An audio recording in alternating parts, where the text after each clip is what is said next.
I saw in my own son's eyes the same empty gaze my great-grandfather had before he tried to strangle his sister. That's when I knew. My family's nightmare had returned. Good afternoon, my dears. This is Dorothy Williams, 72 years young, speaking to you from my little home in Missoula, Montana, nestled right against the Rocky Mountains. That mountain breeze is such a blessing when the summer heat hits, you know? Today I'm here to share with you a story I've kept buried in my heart for more than 30 years. A story of love, pain, and how fate sometimes sets traps we could never imagine.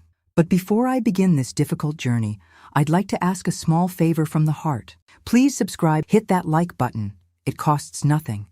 And tell me in the comments what part of the country you're watching from. I'd love to know your name too. I cherish reading each of your comments. They make me feel less alone in this big house that now holds only me and my memories. I was born in 1953 in a simple but tidy house in the east side of Missoula. My parents, Arthur and Eleanor, were hardworking folks. Dad was a carpenter who made furniture that was truly works of art, with those curves and carvings you hardly see anymore. Mom sewed for clients, making formal dresses mainly. Our house was always filled with colorful fabrics, laces, and ribbons she used in her work. I had a happy childhood, you know. I played outside with the neighborhood kids, walked to school hand in hand with my older sister, Margaret. Our house wasn't fancy, but we never lacked food on the table, or love. And oh, how much love there was in that house. My father, even exhausted from work, always found time to tell bedtime stories. My mother hummed all day while sewing, making the house seem brighter, more alive. The only shadow in our family came from stories about my paternal great-grandfather, Nathaniel. He died long before I was born, but stories about him were whispered by adults when they thought children weren't listening. They said he had problems in the head, that sometimes he'd go days without sleeping, talking nonsense, seeing people who weren't there. That once he tried to strangle his own sister because he believed she had been replaced by a snake disguised as a person. "It runs in the blood," my grandmother would whisper to my mother. Thank God it skipped a generation. Neither my father nor I had it. I grew up hearing these stories like ghost tales, with that shiver down the spine, but knowing it was something from the past that wouldn't affect me. How wrong I was, dear Lord. But let's take this slowly. This story is long, and I want to tell you everything properly. I finished school at 18 in the early 70s. It was a beautiful time, you know? We dreamed, had hope for the future, despite all the country's difficulties. I got a job as a secretary at an accounting firm downtown. I didn't earn much, but I helped at home and still had a little left over to buy lipstick, a new pair of sandals once in a while. It was at that office that I met Philip. Oh my goodness, Philip. Just saying his name, even after so many years, still makes my heart skip a little. He was an accountant, freshly graduated, and moved from Seattle to work in our town. Tall, broad-shouldered, with dark hair and, what stood out most, those honey-colored eyes, almost golden in the sunlight. A handsome man, you see. And not just because he was my husband, but he truly was something to look at when he walked by. I remember our first meeting like it was yesterday.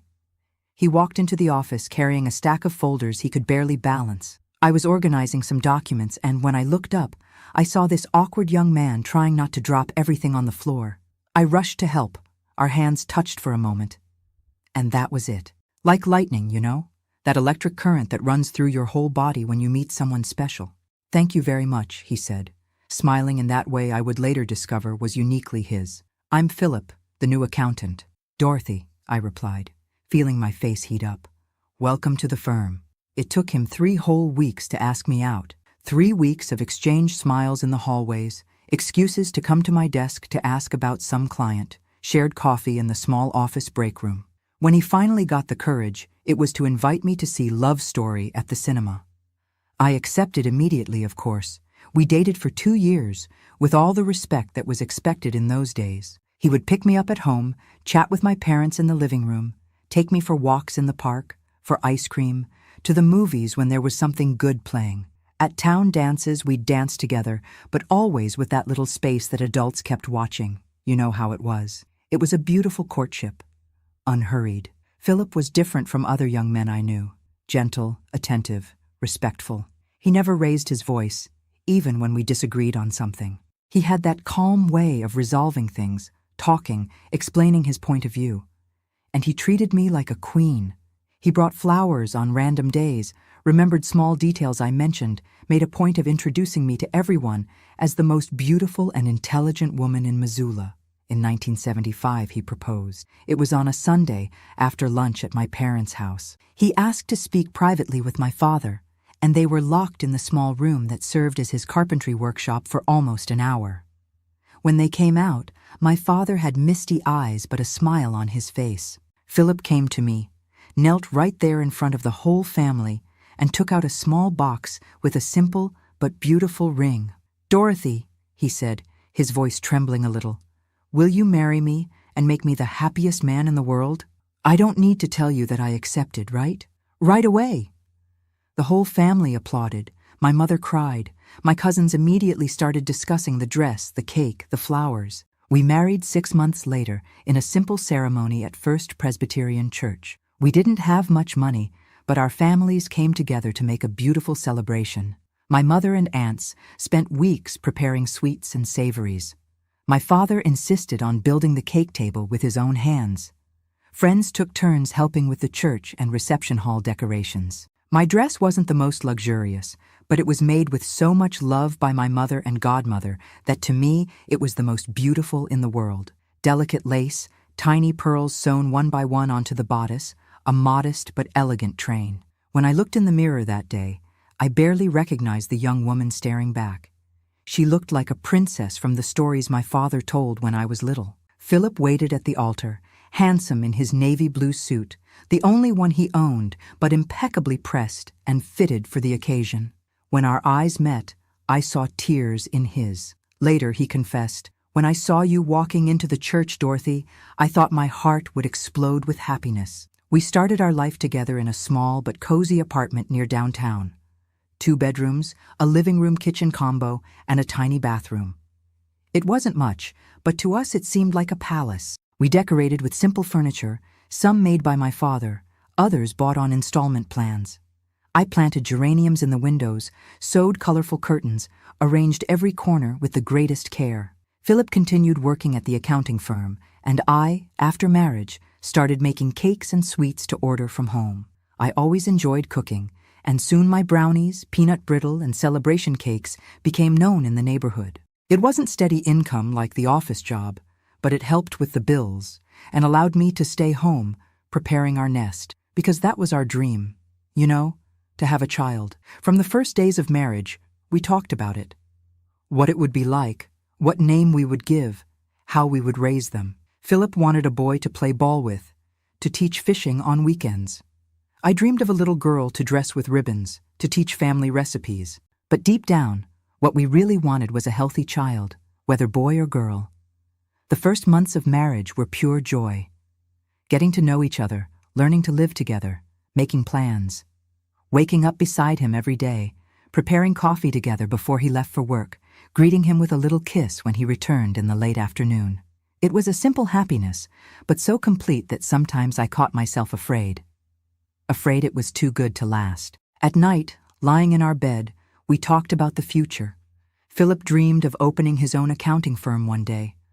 I thought about turning my sweet making into something bigger, maybe a small bakery. And of course, we planned our family.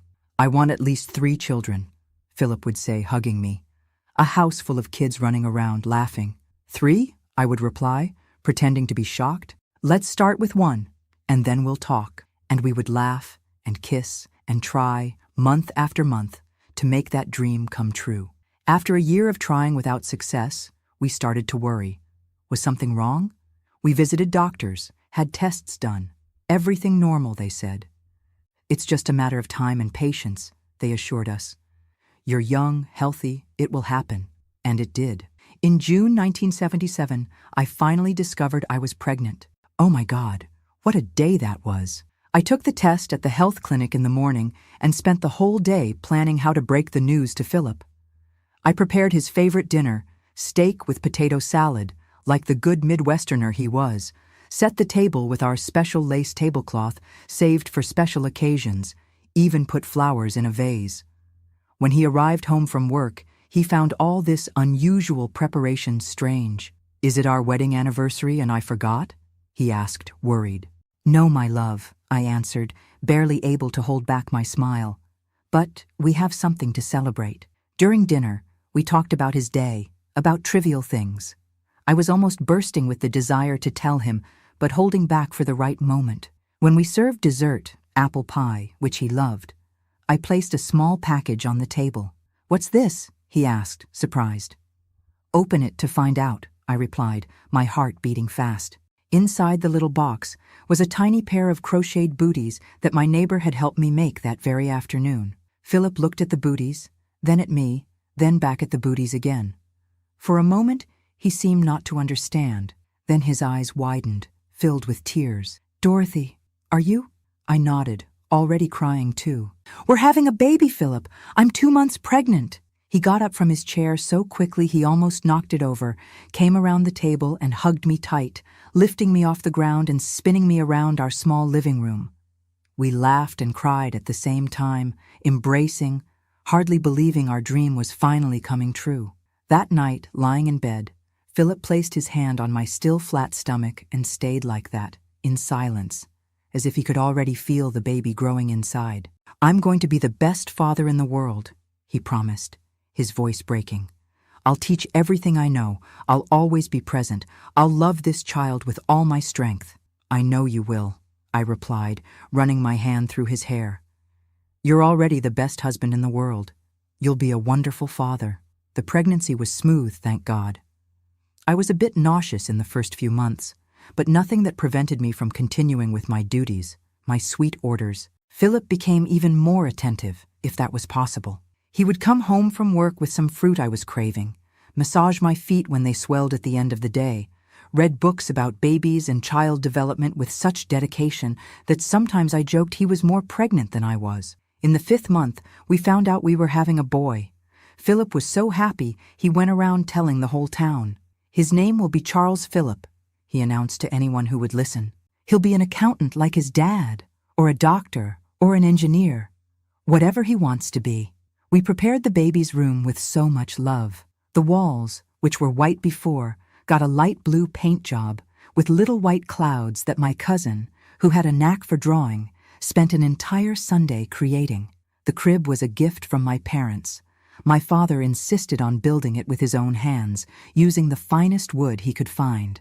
My mother and my aunts took turns making the layette: sheets, swaddling cloths, blankets, tiny clothes that I stored in the dresser, running my hand over each piece, imagining the little face that would soon fill those clothes. The last months were pure anticipation.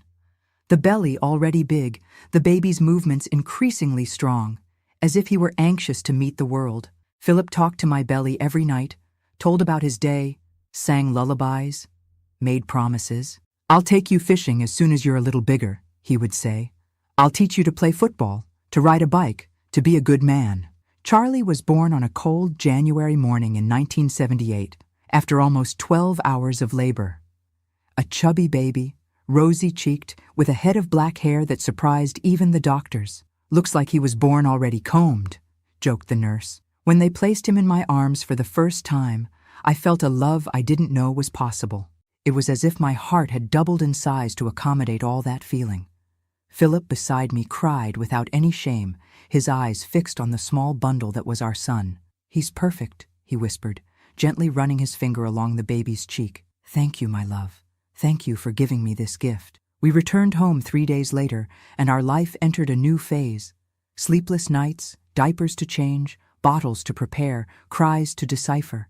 But each challenge came with so much joy that we hardly felt the tiredness. Charlie's first smile, first tooth, first time he turned over in bed by himself. Each milestone was celebrated as if it were the greatest achievement in the world. Philip proved to be the father he promised to be.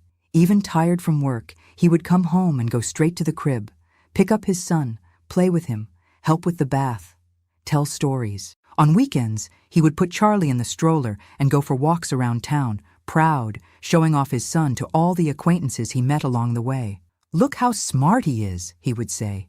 "He already recognizes our voices.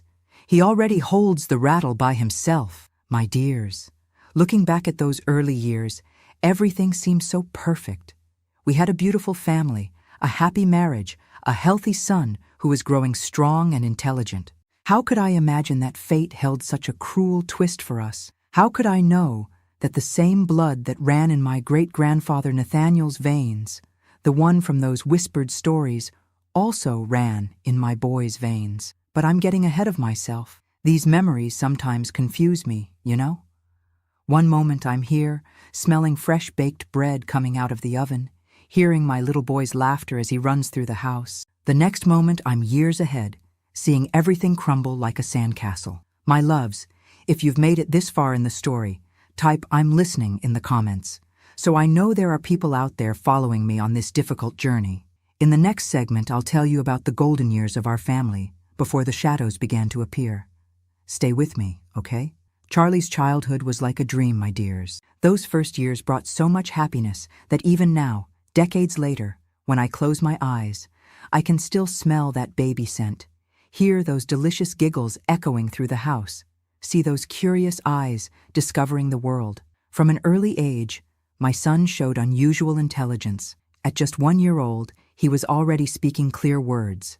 Mama, Dada, water, while other children his age were still babbling. By 2, he was forming complete sentences that amazed his daycare teachers. "Mrs. Williams, this boy is a prodigy," they'd say when I picked him up. "He talks like a tiny adult." Philip was so proud his chest nearly burst the buttons on his shirt. He bought a Super 8 camera in 12 painful installments, an incredible luxury for our circumstances back then, just to record every moment of his son's development. On weekends, he'd transform our living room into a cinema, projecting onto the white wall home movies of Charlie taking his first steps, blowing out candles, playing in the park. "This boy will go far," he'd say, his eyes shining with expectation. "He has his mother's intelligence and his father's determination. He'll be a doctor, maybe even a politician." When Charlie turned 3 in 1981, we knew we needed a bigger home. Our little apartment, which once seemed like a palace, was now too small for that boy's energy. He needed space to run, to explore, to grow. Fortunately, Philip's business was going well. He'd been promoted to manager at the accounting firm, and my cake orders had a loyal clientele that allowed me to contribute significantly to the family budget. We saved for months and managed to put a down payment on a simple but spacious house in the Pleasant View neighborhood. It had a backyard with a big maple tree, 3 bedrooms, 1 for us, 1 for Charlie, and 1 we dreamed of turning into a room for the second child we planned to have. In front, a small porch where I placed pots of geraniums and ferns, making that space my little corner of peace. The move to the new house coincided with Charlie's entry into preschool. We chose carefully Little Sprouts Learning Center, which had an excellent reputation and was only 4 blocks from home. On the first day, I prepared him with all the love: impeccably ironed uniform, lunchbox with sandwiches, fruit and a brownie surprise, hair combed with gel, smelling of children's cologne. "You're going to love school, sweetheart," I explained as we walked hand in hand. "You'll make many friends, learn new things, play a lot." He looked at me with those big, serious eyes, the same honey-colored eyes as his father, and answered with a maturity that surprised me. "I know, Mom. I'll be the best student in the class." And he was. Charlie adapted to school like a fish to water. In a few weeks, the teachers were already commenting on his ease in learning, his creativity in drawings, his natural leadership among the other children. At home, he asked us to read to him every night, not children's stories, but grown-up books, as he called them. At not quite 4 years old, he already recognized all the letters and could put some together into simple words. Philip, radiant with pride, brought increasingly advanced children's books, puzzles with more pieces, educational games that stimulated reasoning. He would spend hours on the living room floor, building block cities with his son, inventing fantastic stories about brave princes and mysterious dragons, answering with infinite patience the curious questions the boy had about how things worked. From clocks to stars, from planes to ants. Why is the sky blue, Dad? How do fish breathe underwater? Where does the sun go at night? The questions never stopped, and Philip made a point of seeking real, scientific answers, never underestimating his son's intelligence. Our routine found a nice rhythm in those years. Philip would leave early for work. I would take Charlie to school, then return home to prepare the day's sweet orders. In the afternoon, I'd pick up our boy and we'd spend a few hours together, doing homework, playing in the backyard, preparing the dinner that Philip would find when he returned from the office. During school vacations, we would take small trips, usually to visit Charlie's paternal grandparents in Seattle or to spend a few days at the beach in Oregon. They weren't luxurious vacations. We stayed in simple motels, took home-prepared food to save money. But they were precious moments, filled with simple joys like sandcastles, ice cream on the beach, boat rides on the lakes. I remember one of these trips, in January 1983, when Charlie was 5 years old. We were at the beach on a sunny afternoon. Philip had gone to buy popsicles for us, and I was watching Charlie playing in the wet sand, concentrated on building an elaborate system of channels where the seawater would flow in and out. Suddenly, an older boy, must have been about 8 or 9, came running and deliberately stepped right in the middle of the construction, destroying everything. I immediately stood up, ready to intervene, to console my son who would certainly start crying. But to my surprise, Charlie didn't cry. He looked at the boy with a strangely calm expression and said, in a voice that didn't seem to belong to a child, "You're going to regret that." The older boy laughed mockingly. "And what are you going to do, baby? Cry for mommy?" Charlie continued to stare at him, motionless, with that fixed gaze that, for an instant, just a flash, reminded me of the stories about my great-grandfather. Then, without warning, he grabbed a handful of wet sand and threw it directly into the boy's eyes, who fell backward, screaming in pain. "Charlie!" I exclaimed, running to them. "What did you do?" He turned to me, and his face was again that of my sweet boy, with eyes wide with shock, as if he himself didn't understand what he had just done. "He destroyed my castle, Mom," he answered, his voice trembling. I got angry. The incident was quickly resolved. I apologized to the other boy's mother, explained that Charlie had never done anything like this before, that it had just been an impulsive reaction. On the way back to the motel, I had a serious talk with my son about how we must control our impulses, about how hurting others is never the solution. Even when we're very angry, Charlie, we can't hurt people. Do you understand? He nodded, seeming genuinely sorry. "I'm sorry, Mom. I don't know what happened. It was like someone else threw the sand." At the time, I interpreted it as just a child's way of avoiding responsibility. Only years later did I realize that perhaps, just maybe, there was more truth in that statement than I could imagine. But that was just an isolated episode. In general, Charlie was a sweet, affectionate, obedient boy. All the neighbors, the teachers, the family friends commented on how polite, helpful, and intelligent he was. "A boy of gold," they said, and he was, at least in those golden years of childhood. When Charlie turned 7 in 1985, something happened that would profoundly mark our family. Philip, who had been working double shifts at the office, finally managed to gather enough capital to open his own business. With the help of a partner, George, a friend from college days, he founded Frontier Accounting, a modest office, but with big ambitions. It was a period of hard work, sleepless nights, sacrificed weekends. Philip would come home exhausted, but with a gleam in his eyes that spoke of dreams coming true. I did my best to support him, prepared nutritious meals for him to take to work, made sure the house was always in order, protecting the few hours he had at home so he could rest or spend quality time with his son. Charlie, even young, seemed to understand the importance of that moment. He didn't complain when his father missed a school presentation or arrived too late for a goodnight kiss. Instead, he showed interest in the new business, asked to visit the office on weekends, watched fascinated as Philip explained about balance sheets, taxes, accounting. "When I grow up, I'm going to work with you, Dad," he announced once, sitting in the swivel chair that was too big for his little body. "We'll be partners." Philip smiled, touched, and messed up his son's hair. "Of course we will, champ. The company will be called Williams and Son. What do you think? Philip's effort paid off. In just 2 years, Frontier Accounting already had a respectable portfolio of clients, including some of the most important merchants in Missoula and even some from neighboring towns. With the business thriving, we could finally realize other dreams. We traded the old Volkswagen for a brand new Chevy. What a luxury that car was, my God. Renovated the kitchen, enrolled Charlie in a private school, the best in town. In 1988, when our son turned 10, we decided to throw a special birthday party.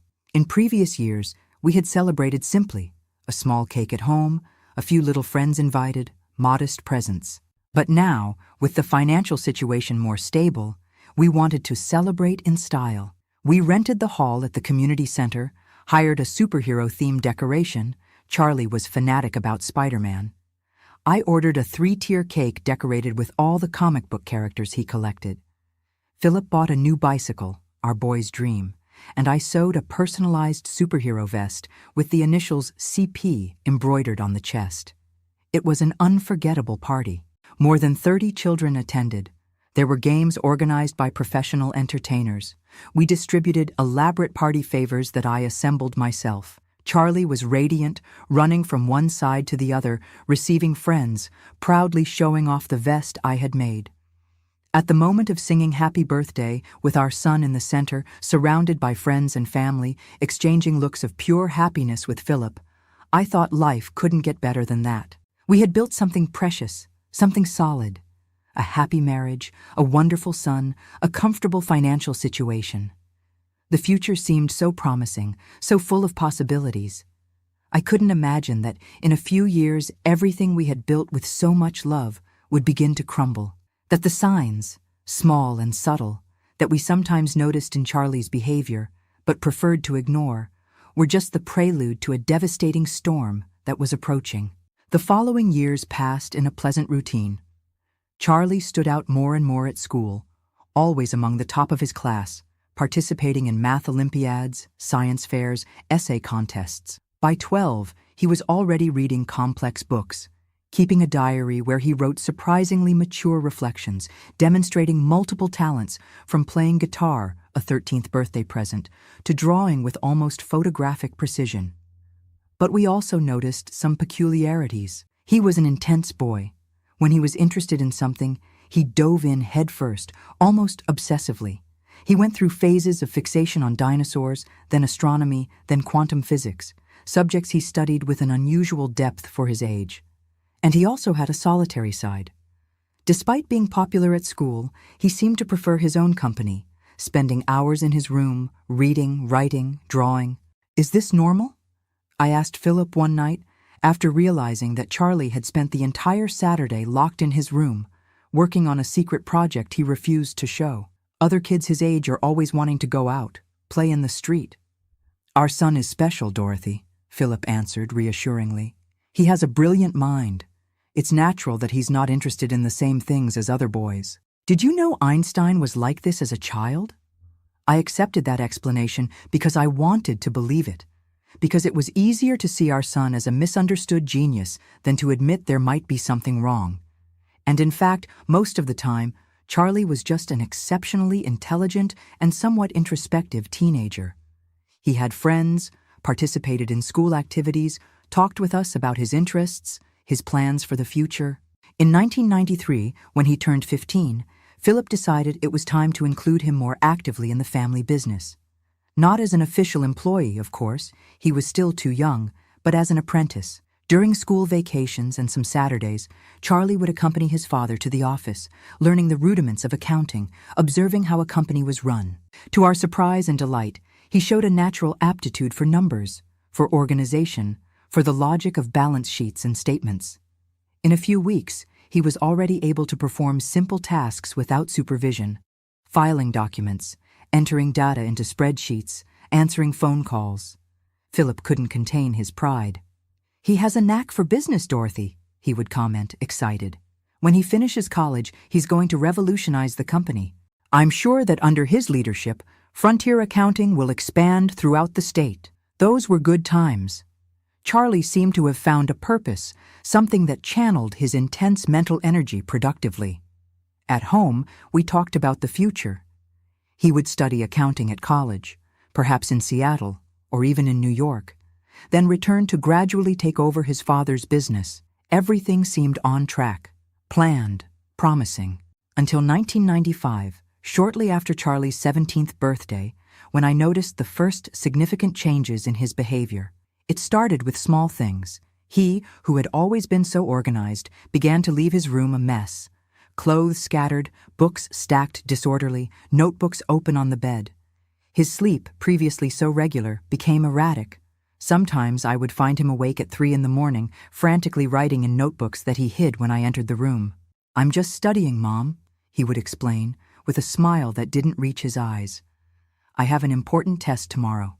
But it was school vacation, and there was no test. His appetite also changed. He, who always took pleasure in eating, especially the dishes I prepared with such care, now barely touched his food. He was visibly losing weight, his clothes starting to hang loose on his teenage body.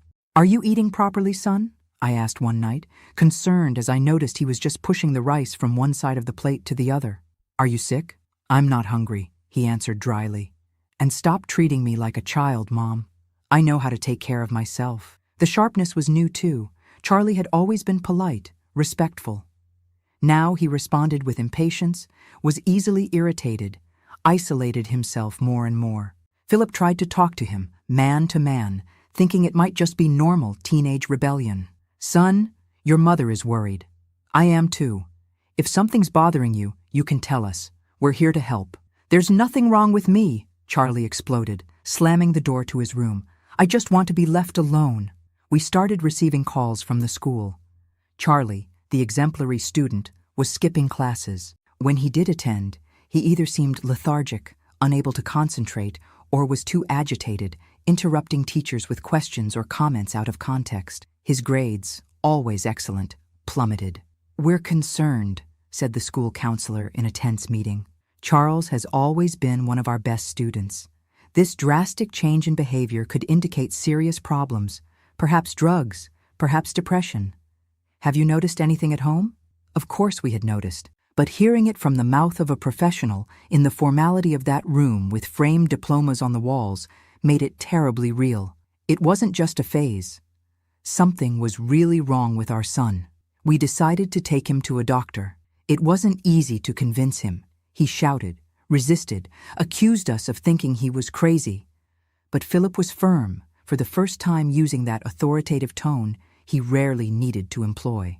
"It's not a matter of choice, Charles. You're going to the doctor and that's final."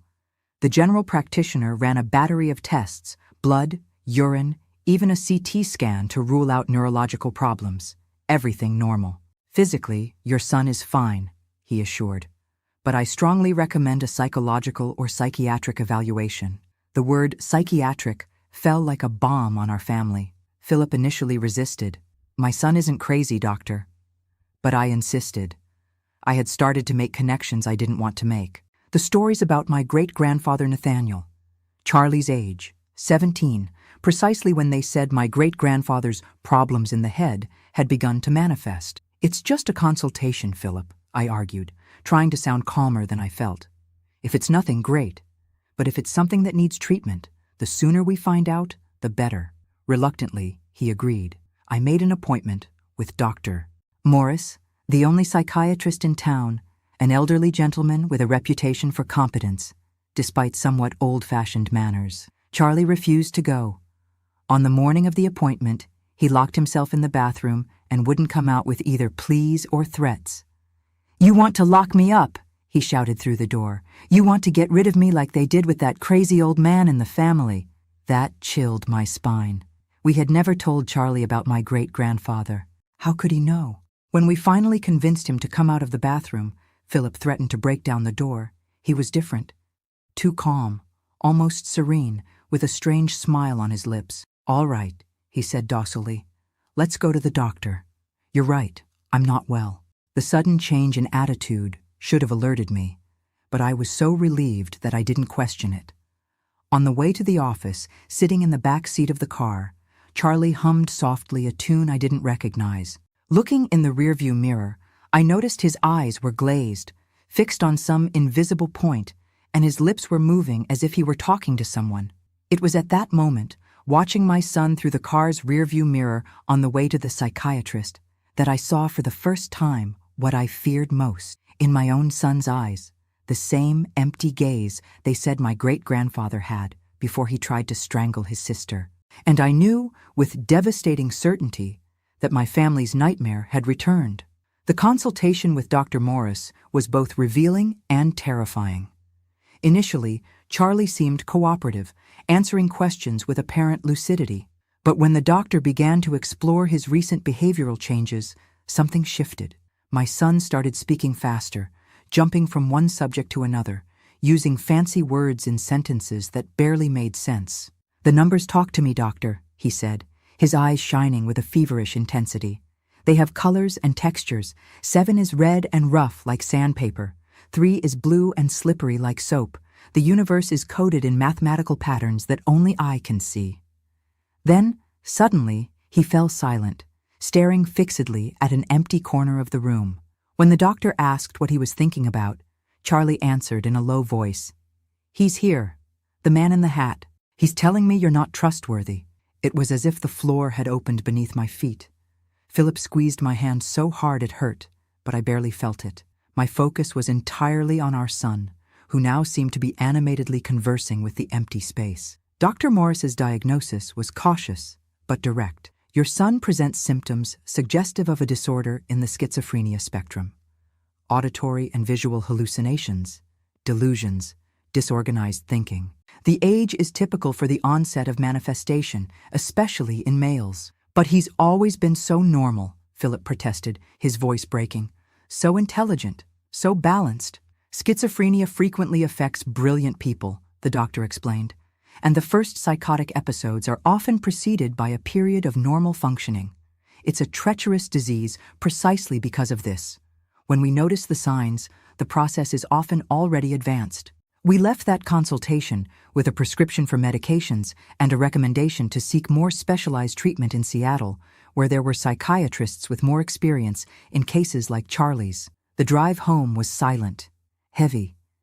In the back seat, our son had returned to mutism, looking out the window with a vacant expression. That night, after putting Charlie to bed, he took the first pill without resistance, which surprised me. Philip and I sat on the porch, hands intertwined, trying to process the new reality that was unfolding. "Everything will be fine," Philip repeated, more to himself than to me. "We'll get the best treatment, the best doctors. Our son will overcome this." I wanted to believe him. God knows how much I wanted to. But something inside me knew that our life would never be the same again, that the golden years were behind us, and now we faced an obscure, uncertain, frightening journey. What we didn't know yet was how terrible this journey would be. We couldn't imagine that, in just a few months, we would lose not only our son's sanity, but also the pillar that held our family together. That fate had an even greater trial in store for us, when the violence that ran in my great-grandfather's blood would finally find its most brutal expression in the hands of my own son. But that, my dears, is a story for the next chapter of this painful saga that was my life. A story I need to tell, however difficult it may be, so that perhaps I can help other families facing the invisible monster of mental illness. Please leave your like on this video, I appreciate it very much. In the weeks following the diagnosis, we lived in a strange limbo. The medications Dr. Morris prescribed seemed to calm Charlie's most obvious symptoms. The hallucinations, the agitation, the disconnected speech. He started sleeping better, eating regularly, even returned to school after 2 weeks of rest at home. We came to believe, for a brief and blessed moment, that perhaps the doctor had exaggerated. Maybe it wasn't schizophrenia, just an isolated episode of stress, of mental exhaustion of a brilliant teenager under too much pressure. How we deceived ourselves. In March 1995, following Dr. Morris's recommendation, we traveled to Seattle for a consultation with a specialist, Dr. Henry Vasconcelos, a renowned psychiatrist with extensive experience in psychotic disorders. His clinic was in a modern building in the Capitol Hill neighborhood, so different from our doctor's antiquated office in Missoula. Polite receptionists, a waiting room with comfortable armchairs, updated magazines, a decorative water fountain that created a calming environment. Charlie, surprisingly, was cooperative that day. He dressed appropriately, maintained a lucid conversation during the 3-hour journey, even joked with his father about the chaotic traffic in the big city. When we arrived, he sat calmly in the waiting room, leafing through a scientific magazine with apparent interest. "I'm feeling much better," he assured us before entering the doctor's office. "I think these medications really work." Philip squeezed my hand, a flash of hope in his tired eyes. "See? Our boy is coming back." The consultation lasted almost 2 hours. Dr. Vasconcelos talked first with Charlie alone, then with us, and finally with all three together. His approach was different, less formal, warmer than Dr. Morris's, but equally meticulous. He took a detailed history, explored the family background. I shuddered when mentioning my great-grandfather Nathaniel, reviewed the medications, requested new tests. When the time finally came for the diagnosis, his face assumed a gentle but serious expression. "Charles presents a picture quite consistent with paranoid schizophrenia," he explained, using technical terms that mixed in my anxious mind. The reference delusions, the auditory hallucinations, the affective blunting interspersed with periods of lucidity, everything points to a disorder in the schizophrenic spectrum, probably with significant hereditary component. "But he seems so well today," Philip argued, his voice trembling with contained emotion. "Almost normal." The doctor nodded understandingly. "That's a common characteristic of the disease, especially in the early stages. There are fluctuations, periods of apparent normality followed by relapses. The medications help control the symptoms, but they don't cure the condition." "Will he be able to lead a normal life?" I asked, the question that had tormented me most since the nightmare began. "Study, work, have his own family someday? With proper treatment, many patients achieve a satisfactory quality of life," the doctor replied, choosing his words carefully. "But I must be honest, Charles will face significant challenges. Schizophrenia is a chronic condition that will require ongoing medical monitoring, regular medication, possibly lifestyle adaptation." We left that consultation with a new prescription, more modern medications, adjusted dosages, and referrals for complementary therapies, psychotherapy, occupational therapy, support groups for the family. Dr. Vasconcelos suggested we consider the possibility of Charlie undergoing treatment in Seattle, where there would be more specialized resources. "Think carefully," he advised. "It's an important decision. Moving to a new city can be stressful, but the benefits of access to a specialized multidisciplinary team may outweigh the inconveniences." On the way back to Missoula, we discussed the options. Moving to Seattle would mean leaving our home, Philip's business, my small network of cake clients, our entire social circle. But staying would mean relying only on Dr. Morris, already elderly, with outdated knowledge about the most recent treatments. Charlie, sitting in the back seat, remained strangely silent. When I asked what he thought about the idea of us moving to the big city, he just shrugged. "It doesn't matter," he replied, looking out the window. "The man in the hat will come with me anyway." A chill ran down my spine. The man in the hat, his most frequent hallucination, hadn't been mentioned for days. I thought it had disappeared with the medication. I exchanged a worried look with Philip, who gripped the steering wheel so hard his knuckles turned white. We decided to wait. Give the new medications a chance, see how Charlie would respond in the coming weeks before making such a drastic decision as moving to a new city. Philip talked with George, his partner, about the possibility of temporarily reducing his workload to be more present at home. I reorganized my order schedule, prioritizing only the oldest and most profitable clients to have more time to care for our son. For a few weeks, it seemed we had made the right decision. Charlie returned to school full-time, resumed some of his normal activities. The new medications had side effects. He complained of dry mouth, daytime drowsiness, mild tremors in his hands. But they seemed to control the psychotic symptoms. The weekly consultations with Dr. Morris were calm, routine. It was in May, almost 2 months after the consultation in Seattle, that things began to crumble again. It all started when I found the pills, dozens of them, hidden inside a hollow book on the shelf in Charlie's room. He hadn't been taking his medication for weeks, perhaps since we returned from the city. I confronted him, of course. First calmly, trying to understand. Son, why did you hide the pills? You know you need them to stay well. He looked at me with a coldness I didn't recognize. They make me slow, heavy. I can't think straight when I take them. But the delusions come back without them, Charlie. The voices, the hallucinations. A strange smile formed on his lips. And who said they're delusions, Mom? What if I really can see things you can't? What if the man in the hat is real, just invisible to ordinary minds? The conversation quickly deteriorated from there. Charlie became agitated, started pacing back and forth across the room, gesturing to the air as if talking to someone only he could see. When I tried to hold him, calm him down, he pushed me with surprising strength, making me fall sitting on the bed. "Don't touch me," he shouted, eyes wide with fear and anger. "He says you want to poison me, that the pills are poison." Philip arrived home from work in the middle of this chaos.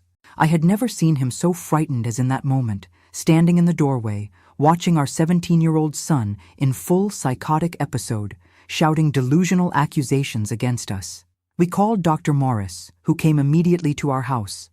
For the first time, he mentioned the possibility of hospitalization. If he's not taking the medication voluntarily and is showing aggressive behavior and intense persecutory delusions, a period of stabilization in a hospital environment may be necessary, the doctor explained. While in the next room, Charlie continued talking to himself, now in a lower, conspiratorial voice. The idea of hospitalizing our son broke our hearts. We imagined psychiatric hospitals as dark, inhumane places, full of sedated patients and brutal treatments. But Dr. Morris assured us that things had changed a lot in recent decades. The Western State Hospital in Seattle has an excellent youth ward, he explained. The treatment is humanized, focused on stabilization and reintegration. We're not talking about a prolonged hospitalization, just the time needed to adjust the medication and ensure that Charles takes it regularly. Reluctantly, we agreed to consider the option. But before we could make any decision, Charlie suddenly seemed to improve. The next morning, he came down for breakfast calm, almost serene. He apologized for his behavior the previous night, promised to start taking his medications regularly again, said he had had a moment of confusion, but now was more lucid. "It was just a lapse, Mom," he explained, obediently taking the pill I placed beside his glass of juice. "It won't happen again." I wanted so much to believe him, and for a few days, I really did. I personally supervised each dose of medication, verifying that he actually swallowed it, not hiding it under his tongue as I later discovered he had been doing. Charlie returned to his routine, school, home, sometimes a trip to his father's office on weekends. He seemed stable, almost normal. It was precisely when we lowered our guard that the worst happened. On a Friday in June, Charlie didn't return from school at the usual time. By 5 in the afternoon, I started to worry. By 6, I was in panic. I called all his friends I knew, the school, even the small-town police station. No one had news of him. Philip went out to look for him, going through the places our son used to frequent: the central square, the town library, the football field on the outskirts of town. Nothing. When he returned, around 9 at night, his face was pale, his eyes red as if holding back tears by force. "Let's go to the police," he decided. "This isn't normal. Something happened." We were preparing to leave when we heard the sound of keys in the door. Charlie entered, his hair disheveled, clothes dirty and wrinkled, a strong smell of alcohol emanating from him. "Where were you?" Philip practically shouted, a mix of relief and fury in his voice. "We were going crazy with worry." Charlie smiled, a smile that didn't reach his eyes. "I went to meet some friends in Spokane, people who really understand me." Spokane was the neighboring city, about an hour-and-a-half drive from Missoula. The two cities had good connections by highway, and many people commuted between them for work or leisure. "What friends?" I insisted, noticing his eyes were dilated, not just from alcohol. "What did you take, Charlie?" He laughed, a bitter, almost adult sound. "What makes me feel good, Mom? What drives away the voices better than those pills you force me to swallow?" Philip stepped forward, grabbing his son's arm. "Did you use drugs? Answer me!" What happened next was so fast, I barely had time to process it. Charlie wrenched himself free with a sudden movement and then delivered a punch to his father's face. Philip staggered backward, more surprised than hurt, blood trickling from the corner of his mouth. "Don't touch me!" Charlie shouted, his eyes wide, wild. "None of you touch me. You're not my parents. My real parents were replaced." It was the classic Capgras delusion. I learned the name later, in my desperate readings about the disease. The conviction that close people, usually family members, have been replaced by identical imposters. A common symptom in certain types of paranoid schizophrenia. That night was a nightmare. Charlie alternated between periods of intense aggression, breaking objects, threatening us, and moments of pure fear, huddled in a corner, begging the imposters not to hurt him. We called Dr. Morris, who came accompanied by 2 nurses from the small-town hospital. Physical force was necessary to restrain our son and administer a sedative. "We have no choice," the doctor said, watching Charlie finally fall asleep on the living room sofa, surrounded by the debris of objects he had broken in his fury. "He needs immediate hospitalization." The next day, a cloudy Saturday that seemed to reflect the darkness in our hearts, we made the most difficult journey of our lives. Charlie, still under the effect of sedatives, barely realized what was happening. We installed him in the back seat of the car, covered with a blanket, and began the long drive to Seattle. The admission process at Western State Hospital was surprisingly efficient, but emotionally devastating. We filled out forms, signed authorizations, talked with doctors, social workers, psychologists. We repeatedly explained the history, the first symptoms, the diagnosis, the refusal to take medication, the violent episode the night before. When the time came to say goodbye, Charlie was already more awake, beginning to understand what was happening. The panic in his eyes when he realized he would be left there, among strangers, in an unknown place, almost broke my determination. "Mom, don't do this," he begged, clutching my hand tightly. For a moment, he was my boy again, not the disturbed young man from the night before. "Don't leave me here. I promise I'll behave. I'll take the pills. I'll do everything right." Philip, beside me, swallowed hard, tears flowing freely down his face marked by the night of terror. "It's for your own good, son, just until you get better." "I am better already," Charlie insisted, looking frantically around at the white, sterile walls of the admission room. "Please, Dad, Mom, don't abandon me here." It took all my strength to let go of his hand, to take a step back when the nurses approached to take him away. The scream he let out, an animal sound, pure suffering, still echoes in my nightmares. "You'll pay for this," he shouted as he was led down the hallway. It was no longer my son's voice, but something distorted by anger and disease. "You're not my parents. My parents would never throw me in a madhouse." In the car, returning home without our son, the silence between Philip and me was dense, almost suffocating. Words seemed inadequate in the face of the magnitude of the pain we felt. He drove mechanically, his eyes fixed on the road, occasionally raising his hand to wipe away a stubborn tear. "We did the right thing," he finally murmured, when we were already halfway home. "We had no choice." "I know," I replied, though a part of me wasn't so sure. But why does doing the right thing hurt so much? The days that followed were strange, ghostly. The house, once so alive with Charlie's presence, even in his most difficult days, now seemed like a mausoleum. His untouched room, the empty chair at the dinner table, the silence in the mornings, where before we heard his hurried steps getting ready for school. We called the hospital daily, anxious for news. In the first days, the information was minimal. "He's adapting," they said. "An adjustment period is normal." In the first week, we couldn't visit him. Part of the protocol for patients in acute crisis, they explained. Finally, after 10 days that seemed like an eternity, we were authorized to visit our son. We made that 3-hour drive to Seattle again, our hearts heavy with hope and fear. The hospital wasn't the dark place I feared. The youth ward, in particular, was surprisingly welcoming. Walls painted in light colors, a common room with games and books, simple but clean rooms shared by a maximum of 2 patients. Charlie shared his room with a younger boy, apparently with some kind of mood disorder. When he saw us in the visiting room, Charlie didn't show the joy we secretly hoped for. He was calm, almost apathetic, an effect of the medication, the nurse later explained. We talked for almost an hour about trivial and superficial matters. He asked about the house, about the neighbors, about Philip's work.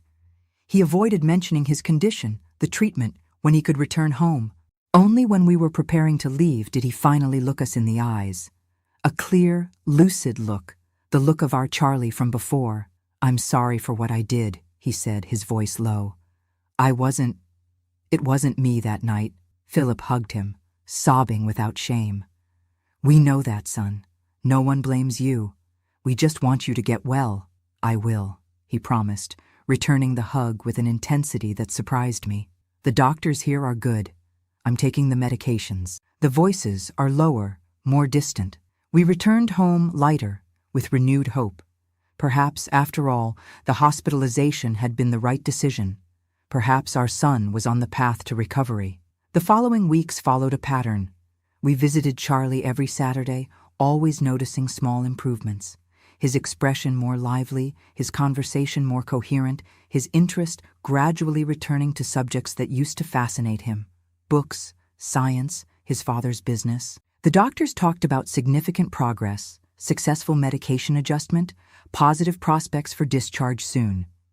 In July, almost a month after the hospitalization, we had a meeting with the complete medical team: psychiatrist, psychologist, social worker, occupational therapist. Everyone agreed that Charlie was responding exceptionally well to the treatment. We discussed the next steps: hospital discharge, outpatient follow-up, the possibility of him returning to school in the second semester. "It's important to establish a structured routine, but without excessive pressure," the psychiatrist recommended. "The return to normal activities should be gradual, monitored." We decided that Philip would temporarily rent a small apartment in Seattle. I would move there with Charlie, so he could continue outpatient treatment in the city while readapting to life outside the hospital. Philip would divide his time between Missoula, where the accounting office required his presence, and Seattle, coming on weekends and holidays. "It's not ideal, but it's temporary," Philip assured, though I could see the concern in his eyes. Not just for the separation, but for the finances, renting a property in the big city, maintaining 2 homes, the frequent travels. All this would represent a considerable weight on our budget. "The important thing is that our son has the best possible treatment." At the end of July, Charlie was discharged. He left the hospital different, thinner, with a more serious look, more adult than his 17 years suggested, but also more stable, more present, more aware of his condition and the need to take care of it. "I won't stop taking the medications again," he promised as we loaded his few belongings into the car. "I learned the hard way what happens when I do that." Our rented apartment was in the Capitol Hill neighborhood, not as elegant as the area where Dr. Vasconcelos had his clinic, but still a pleasant area with easy access to the hospital for follow-up appointments. It was small, 2 bedrooms, combined living room and kitchen, 1 bathroom, but cozy in its own way. I furnished it with the essentials, trying to create a welcoming environment with the limited resources we had. Philip stayed with us the first weekend, helping to organize everything, making sure we were comfortable and safe. When he left, on Sunday night, I felt a tightness in my heart that had nothing to do with the normal longing of a temporarily separated couple. It was a premonition, a vague but persistent fear that something was wrong, that our apparent victory against the disease was fragile, temporary. "Everything will be fine," Philip assured, hugging me tightly before getting into the car for the long drive back. "We're on the right path now." The first weeks in Seattle were surprisingly calm. Charlie followed the treatment rigorously: therapy 3 times a week, psychiatric consultation fortnightly, medication at exact times. He started attending a support group for young people with mental disorders, where for the first time he could talk with people who really understood what he was going through. I enrolled him in a prep course for the college entrance exam. Less demanding than regular school, but still stimulating for his mind, hungry for knowledge. On good days, he reminded me of the Charlie from before, curious, articulate, full of plans for the future. "I still want to go to college," he told me one night, as we dined at the small kitchen table. "Maybe not accounting like Dad wanted. I'm thinking about psychology, you know? To better understand what happens in here." He pointed to his own head, an ironic smile on his lips. There were bad days too, of course. Days when the medication seemed too heavy, leaving him lethargic, distant. Days when the side effects, tremors, dry mouth, dizziness, left him frustrated, irritated. Days when the voices, though weaker, still made themselves heard, whispering doubts, feeding fears. "The man in the hat still appears sometimes," he admitted during a joint session with his therapist. "Not as clear as before, more like a shadow in the corner of the eye. And I don't believe what he says anymore. I know he's not real, but he's still there." Philip came every weekend, as promised. He would arrive on Friday night, exhausted from the trip and the intense work week, but always with a smile, always with gifts. A new book for Charlie, flowers for me, typical treats from Montana that we knew we wouldn't find in the big city. We spent those 2 precious days as a normal family. We went to the movies, walked in the park, visited the public market. Charlie seemed especially animated on these occasions, as if his father's presence completed a circuit, restored a vital energy that was missing on weekdays. When September came, completing 2 months of this arrangement, we began to discuss the possibility of returning to Missoula. Dr. Vasconcelos was cautiously optimistic. "Charles is evolving well," he acknowledged during a consultation where Philip was also present. "But I still recommend a few more months of intensive follow-up here in the city before considering returning to your hometown. His stability is still relatively recent." Philip sighed, the exhaustion evident on his face. The weekly trips, the dual responsibility, taking care of the office in Montana, supporting the family in Seattle, were taking their toll. "Let's follow the medical recommendation," he agreed, always prioritizing his son's well-being above any personal convenience. "But I need to find a more sustainable solution for the office. I can't continue to be absent 4 days a week indefinitely." The solution came in the form of an unexpected proposal. George, Philip's partner, suggested opening a branch of Frontier Accounting in Seattle. He would be responsible for the main office in Missoula, while Philip would develop the new operation in the city, allowing the family to finally reunite permanently. "It's risky, financially speaking," Philip admitted when we discussed the idea. "Opening a branch in a big city with fierce competition, but it might be our best chance to stay together without compromising Charlie's treatment." The decision was made.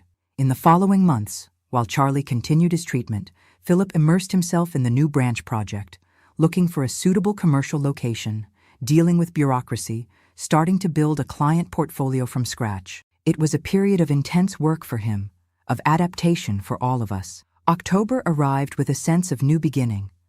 The rented apartment was replaced by a larger one, more suitable for a permanent residence. We bought new furniture, decorated the spaces with objects brought from our home in Montana, trying to create a home that blended familiar comfort with the freshness of a new start.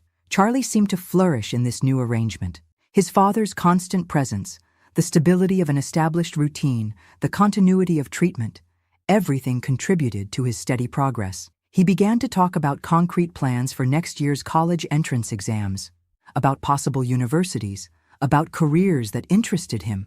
In November, on the eve of his 18th birthday, we had one of the most significant conversations since the onset of his illness. We were in the living room after dinner, just the 2 of us. Philip had gone to the office to resolve an emergency with a client. "Mom," he began hesitantly, his eyes fixed on the turned-off television in front of us. "Do you think I'll always be like this? Always sick?" The question caught me by surprise, although I knew he certainly had been carrying it inside himself for a long time. I took a deep breath, seeking the most honest and loving answer I could give. "I think you'll always need care, son. Medication, follow-up. Schizophrenia has no cure, at least not yet. But that doesn't mean you can't have a full, happy, productive life. How can I be happy knowing that at any moment I might lose control? That the voices might come back stronger? That I might hurt people I love, like I almost did to Dad?" There was so much anguish in that question that my heart tightened. I took his hands in mine, noticing how cold they were despite the warmth of the night. "You are not your disease, Charlie. You're much more than that. You're intelligent, sensitive, talented. You're aware of your condition, you're getting treatment, you're learning to recognize the warning signs. That's already half the battle." He nodded slowly, absorbing my words. "Sometimes I'm afraid I'll never be able to have a normal life. A girlfriend, children, a career. Many people with schizophrenia have all that, son. It won't be easy, it won't be as you imagined when you were younger, but it's possible. And your father and I will be by your side every step of the way. A sad smile touched his lips. "You've been incredible. After everything I did, how I acted, you're still here, rebuilding your lives because of me, because we love you more than anything in the world. It's always been that way. Ever since you were just a promise in my belly. It always will be." That night, lying in bed waiting for Philip to return, I reflected on our journey so far. The devastating diagnosis, the painful hospitalization, the move to Seattle, the gradual rebuilding of our lives around the new reality. It had been the hardest year of our lives, no doubt, but also a year of discoveries, of strengthening bonds, of a deeper understanding of what really mattered. I fell asleep with a sense of peace I hadn't experienced in a long time. A fragile peace, perhaps, built on foundations still unstable, but peace nonetheless. I didn't imagine it would be the last peaceful night I would have for a very, very long time. That fate, still not satisfied with the trials it had imposed on us, was preparing its cruelest, most merciless blow. A blow that would not only destroy the fragile stability we had achieved, but would also irreparably tear from me, the man who had been my safe harbor for more than 20 years. That November night in 1995 started like so many others. Philip called to say he would be a little late at the office. An important client from Montana was having serious problems with his tax return and needed urgent help. "Don't wait up," he said, his voice tired on the phone. "It might take a while." I had dinner with Charlie. We watched a program on TV, talked about plans for his 18th birthday that was approaching. Around 10, he took his evening medication and went to bed. I stayed a little longer in the living room, knitting a sweater that would be Philip's Christmas present, trying not to look at the clock every 5 minutes. 11 o'clock, midnight, 1 in the morning. Fatigue finally overcame me. I left a note on the kitchen table. "There's food in the oven. I love you." And went to sleep, imagining I would find Philip beside me when I woke up, as so many other times when he came home late at night. The phone rang at 4:27 in the morning. I know the exact time because I looked at the digital clock on the nightstand, those red numbers glowing in the darkness of the room. 4:27. The hour when my life changed forever. It was George, Philip's partner, calling from Missoula. His voice trembled so much I could barely understand the first sentences. Something about an accident, a bar fight, the police trying to make contact. "Calm down, George," I asked, sitting up in bed, my heart already racing with a terrible premonition. "What are you talking about? What accident?" "Philip, Dorothy, he's dead." The words hit me like a physical punch, stealing my breath, making the room spin around me.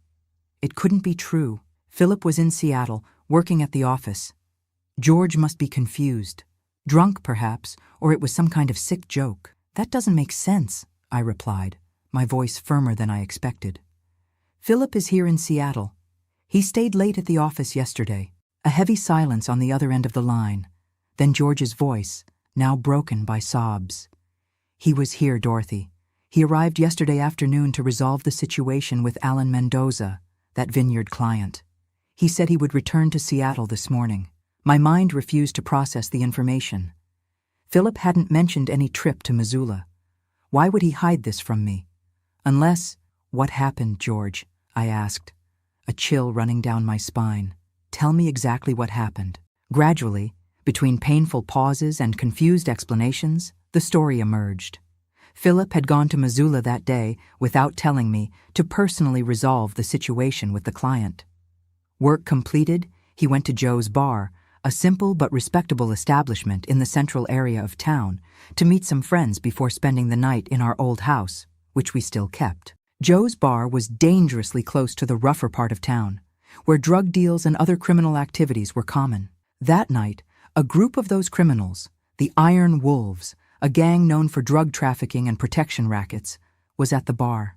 There were about 8 men, already drunk, making a ruckus, bothering the other customers. Philip, always diplomatic, tried to defuse the situation when one of the men began to harass the waitress. "Leave the girl alone," he reportedly said, placing himself between the thug and the young woman. "She's just doing her job."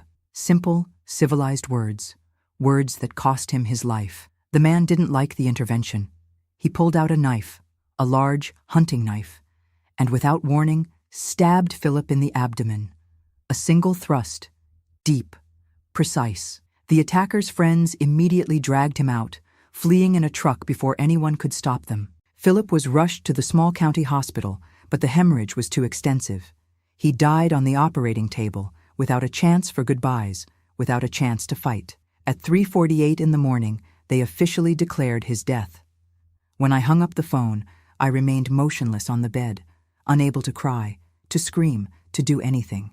A strange numbness took over my body, as if I were watching everything from very far away, as if it were someone else receiving the news that her husband of 20 years had been murdered in a bar fight. I don't know how long I stayed like that, paralyzed. Perhaps minutes, perhaps hours. The sky was beginning to lighten when I finally managed to move. My first conscious thought was about Charlie. How to tell our son, already so fragile from the disease, that his father had been brutally murdered. How to protect him from a blow that would certainly threaten all the progress he had made in recent months. I decided to wait until he woke up naturally. There was no rush. Nothing would change the fact that Philip was dead. And I needed those few hours to minimally process what had happened, to find strength to be the pillar my son would need. I took a hot shower, finally letting the tears come, mixing with the water that ran down. I dressed mechanically, prepared coffee, sat at the kitchen table, and waited. Charlie appeared around 8, his hair tousled from sleep, his eyes still a little cloudy from the previous night's medication. He smiled when he saw me, a sleepy, innocent smile. "Good morning, Mom. Where's Dad?" The question was so normal, so routine, that for an insane second I thought about lying, saying that Philip had left early, that he would be back soon, postpone for a few hours the inevitable pain that would come.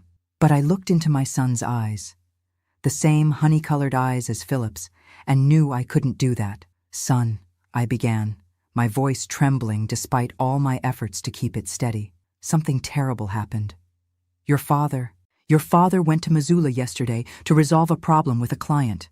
And there, the words refused to come out.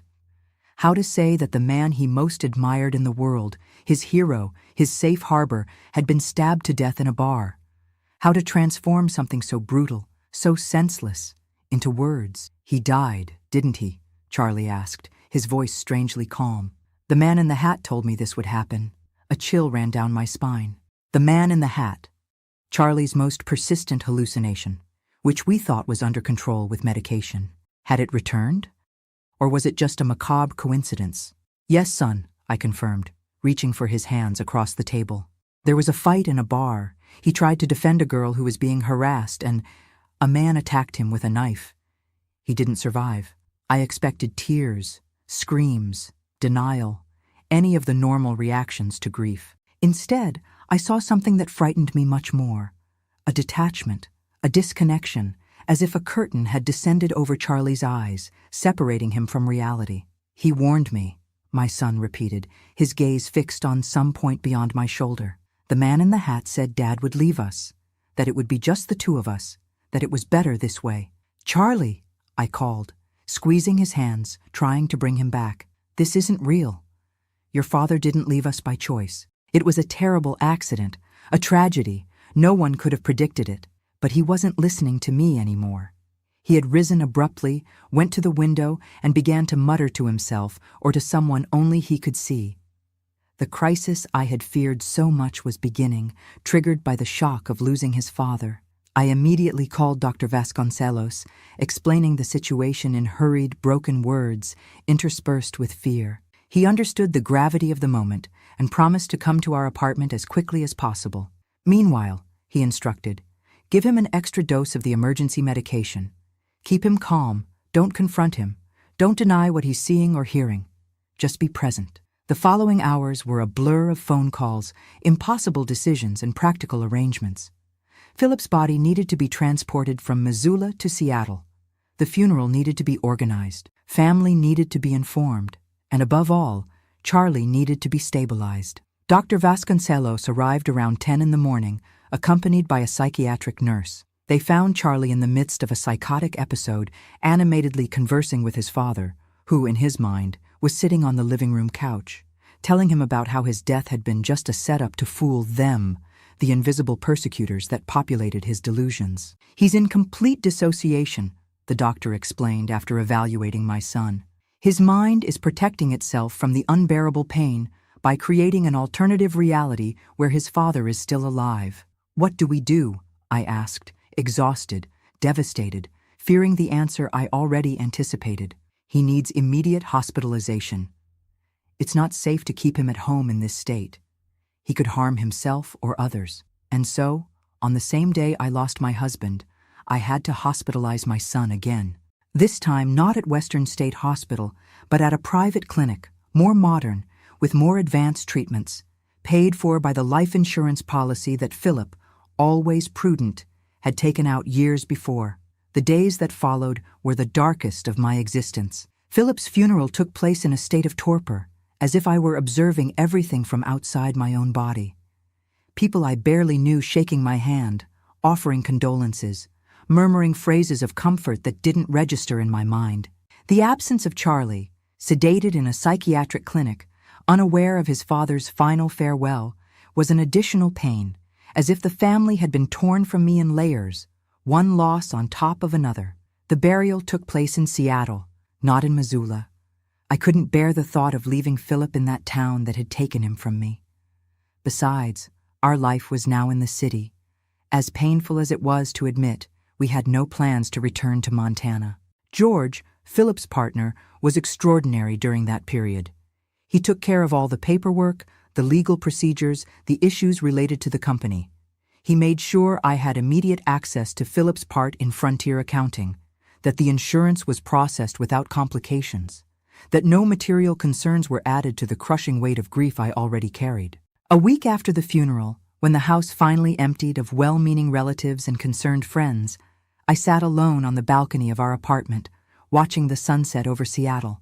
It was a spectacular twilight, the sky painted in shades of orange and pink that Philip would have loved to photograph. The beauty of the moment cruelly contrasted with the emptiness inside me. It was there, on that balcony, that I finally allowed the complete reality of my situation to hit me. I was alone. My husband, my life companion, had been brutally murdered. My only son was hospitalized with a severe psychotic episode, his condition potentially permanently worsened by the trauma. Our carefully rebuilt life in Seattle had been shattered in a matter of hours. I cried until there were no more tears, until my body physically ached with the effort of sobbing. I cried for Philip, for the life we built together, for the dreams we would never realize. I cried for Charlie, for the uncertain future that awaited him, for the constant battle against the demons in his mind. I cried for myself, for the woman I was and would never be again. When the sun finally disappeared on the horizon, I stood up, wiped my face, and made a decision. I would not allow myself to collapse. Not now. Not when my son needed my strength more than ever. Philip was gone. But Charlie was still here, fighting, and I would fight alongside him until my last breath. The following months were an arduous journey of readaptation. Charlie remained hospitalized for 6 weeks, receiving intensive treatment with new medications, daily therapies, innovative approaches to control the delusions that now included frequent conversations with his deceased father. I visited him every day, spending hours by his side, even when he barely noticed my presence, lost in his inner world. I would read to him books he loved in childhood, news from the paper, letters from old school friends. I talked about Philip, about the memories we shared, gradually trying to help him accept the reality of the loss. Meanwhile, I dealt with practical issues I never imagined facing alone. What to do with Frontier Accounting? I had no training in the field. I couldn't operationally take over Philip's part in the business. George offered to buy my share, ensuring a fair value and monthly payments that would give me financial stability for a few years. And what about the house in Missoula? Keeping it would mean a painful connection to the place where Philip was killed. Selling it would mean cutting the last physical tie with the town where we built our family, where we lived so many happy moments. Decisions, decisions, decisions, all weighing exclusively on my shoulders, without Philip to discuss, ponder, advise, without even Charlie lucid enough to offer an opinion. It was during this period that I discovered an inner strength I didn't know I possessed, I learned to trust my own judgment, to make difficult decisions, and live with their consequences. I sold the house in Montana. I accepted George's offer for Philip's part in the office. I reorganized our finances to ensure that, whatever happened, Charlie would always have resources for his treatment. In January 1996, 2 months after Philip's death, Charlie finally was discharged from the clinic. He was more stable. The delusions controlled by the new medication, the reality of his father's death, gradually accepted, at least at a conscious level.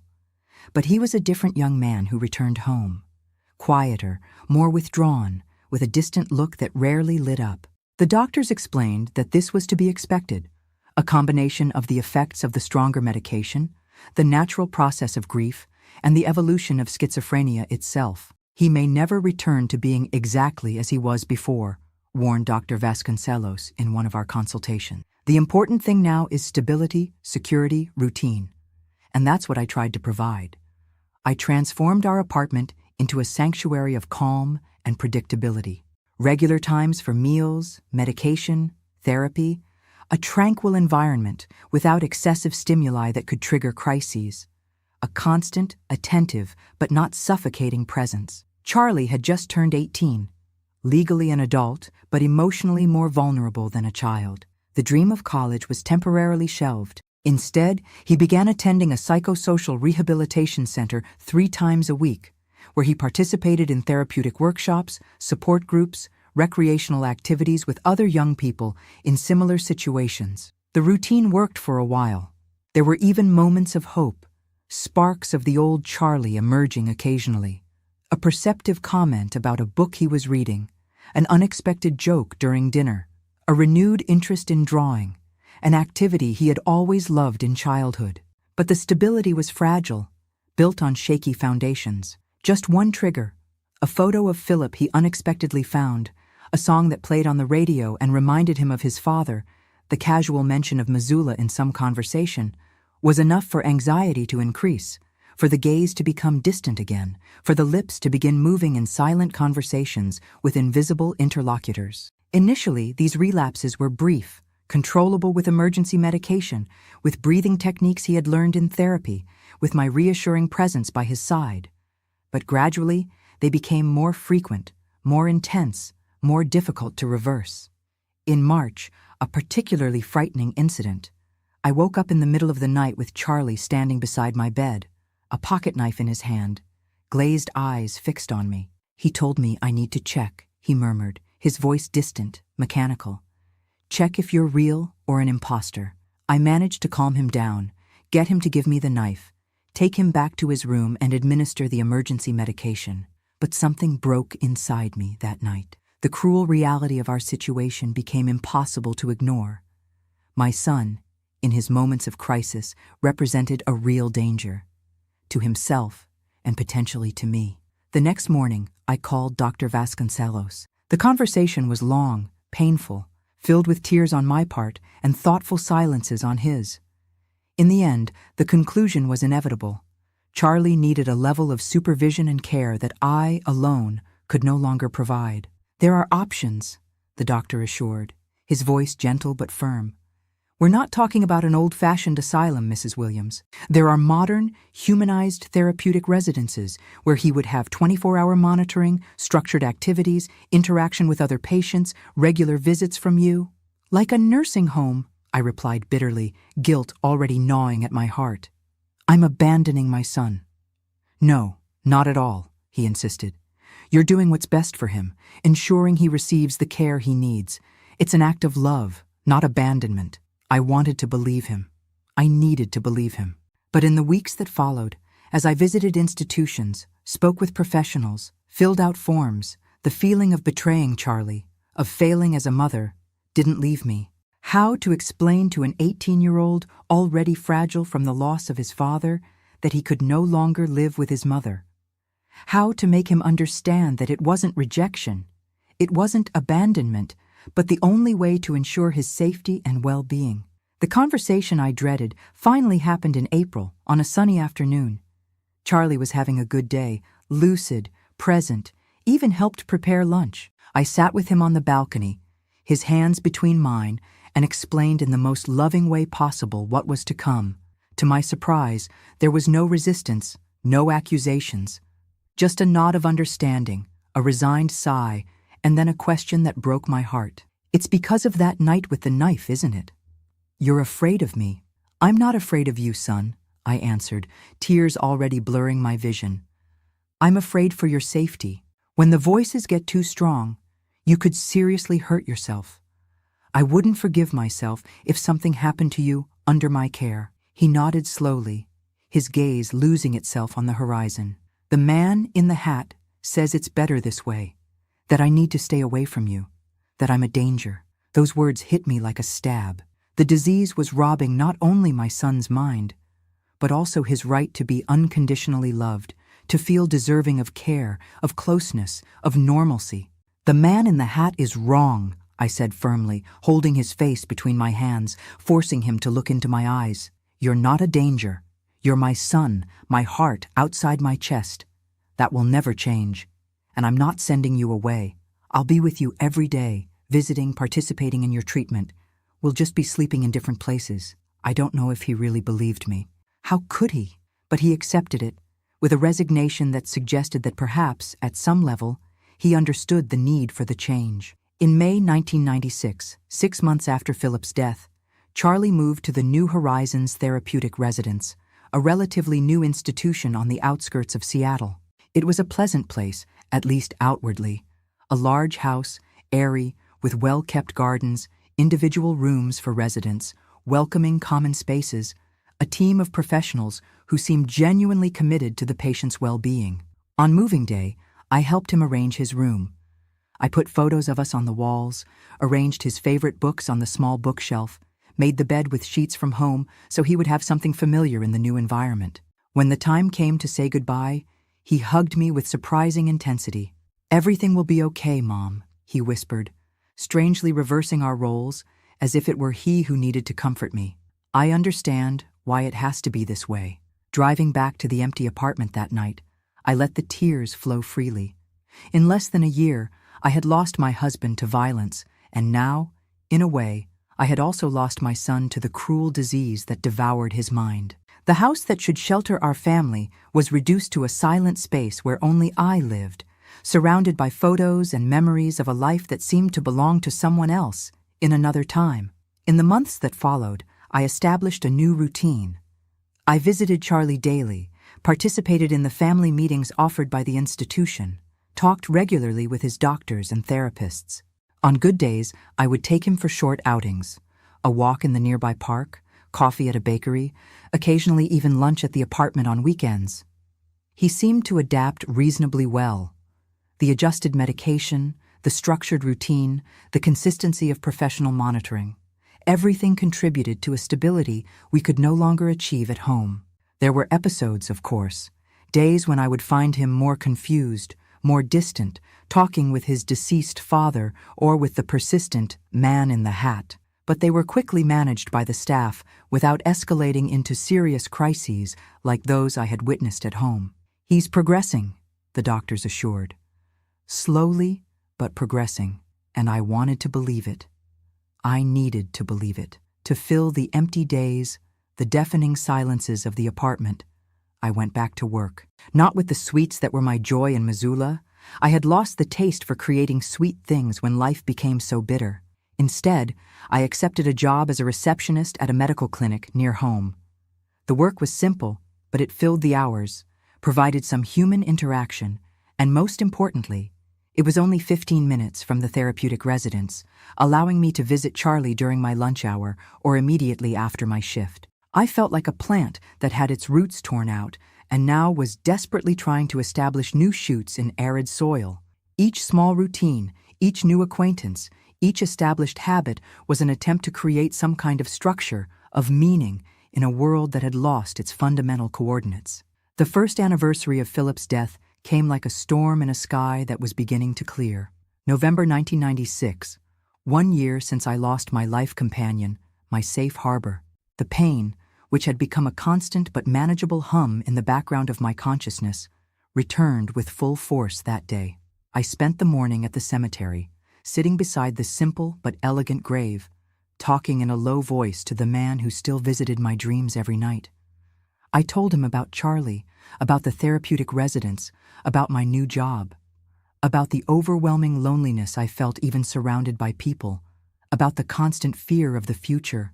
"How will I go on without you, Philip?" I murmured, running my fingers over the letters engraved on the headstone. "How will I take care of our son alone?" I didn't expect an answer, of course. But in that sacred silence of the cemetery, under the gray sky of a melancholy November, I felt something calm down inside me. Not a resignation, not a complete acceptance. I would never completely accept what happened, the senseless brutality that robbed Philip from us. But perhaps a recognition that, despite everything, I was surviving. One day after another, one breath after another, I was still here. And as long as I was here, Charlie would have someone fighting for him, believing in him, loving him unconditionally. I visited him that afternoon, as I did every day. To my surprise, he seemed especially lucid, as if he too felt the weight of the date. "It's been a year today, hasn't it?" he asked when we sat in the residence's garden. "Since Dad left." I nodded, unable to trust my voice at that moment. "I miss him," Charlie continued, his eyes fixed on the flowers swaying gently in the breeze. "Not the Dad I see sometimes in my episodes, but the real Dad. The one who played ball with me in the backyard, who taught me math, who never gave up on me even when I started getting sick." The tears I had held back at the cemetery finally came, silent, running down my cheeks. It was the first time in months that Charlie spoke with such clarity about Philip, distinguishing between the real father and the figure that appeared in his delusions. "I think he would be proud of you," I finally managed to say, "of how you're facing all this, of how you're working hard in treatment." A sad smile touched my son's lips. Maybe, or maybe he would be sad to see what I've become. A mental patient in an institution with no future, no— "Don't talk like that," I interrupted, grabbing his hands. "You have a future, Charlie. Different from what we imagined before, perhaps, but a future. And you have me. You will always have me." He squeezed my hands back, a gesture so simple but so significant at that moment. For an instant, brief but precious, we were just mother and son, sharing a pain, supporting each other. Not a woman visiting a psychiatric patient, not a young man trying to discern between reality and hallucination, just us, family. What remained of the family we once were. Months turned into years. 1997 gave way to 1998, then to 1999. Charlie remained at the therapeutic residence with ups and downs in his treatment. There were periods of admirable stability when he actively participated in the workshops, developed relationships with other residents, even showed interest in resuming some studies. And there were crises, some so severe they required temporary admissions to more intensive clinics. I continued my routine, the job at the medical clinic, which eventually turned into a more stable administrative position, the daily visits to Charlie, the maintenance of the small apartment that never really felt like home. A constant but empty existence, defined more by absences than by presences. The turn of the millennium brought news in the treatment of schizophrenia. More effective medications, with fewer side effects. Innovative therapeutic approaches. Greater understanding of the disease, its mechanisms, how to manage it in a more humane and efficient way. Charlie, then 22 years old, benefited from these innovations. Gradually, with the new medication, his crises became less frequent, less intense. The man in the hat, who had haunted him for years, began to appear less frequently until becoming an almost ghostly presence, a distant echo instead of a dominant voice. In 2001, something unexpected happened. The therapeutic residence initiated a partial reintegration program. More stable patients could spend a few days a week outside the institution, in controlled family environments, as part of the process of readaptation to community life. Charlie was one of the first selected. "He's ready," stated his psychiatrist, Dr. Lucille, who had been following his case for years. "He still needs supervision. He'll still have bad days. He still needs a structured environment. But he can benefit from more time at home, more autonomy, a more consistent connection with the outside world." I can't describe the mix of emotions I felt. Joy, hope, but also a paralyzing fear. What if he had a serious crisis while under my care? What if the triggers at home were too strong? What if I couldn't protect him, as I couldn't on that terrible night with the knife, years ago? But above all, there was the deep desire to have my son back, even if partially, even if under controlled conditions, to prepare his breakfast, to watch television together at night, to create new memories that weren't limited by the institutional walls of the residence. So, from September 2001, Charlie began spending weekends at home, from Friday night until Sunday afternoon. A nurse from the residence would bring him on Friday and pick him up on Sunday, ensuring that the transition was smooth, that the medication was taken correctly, that any sign of decompensation was identified early. They were precious weekends, despite the challenges. Charlie still had moments of disconnection, still occasionally conversed with invisible interlocutors, still needed rigid routines and calm environments. But there were also moments of surprising normalcy, when we cooked together, when we discussed a book we had both read, when we simply sat on the balcony, observing the city, sharing a comfortable silence. "Thank you for not giving up on me, Mom," he said one of those nights, his voice almost a whisper. "I know it hasn't been easy." "I would never give up on you," I replied, my throat tight with contained emotion. Never. The arrangement worked well enough that, in 2003, it was expanded. Charlie now spent 4 days at home, returning to the residence only from Monday to Wednesday for intensive therapies and medication adjustments when necessary. It was almost like having him back, almost like rebuilding a version of the family life I thought I had lost forever. Of course, it wasn't perfect. There were relapses. Days when he would shut himself in his room, refusing to eat or talk.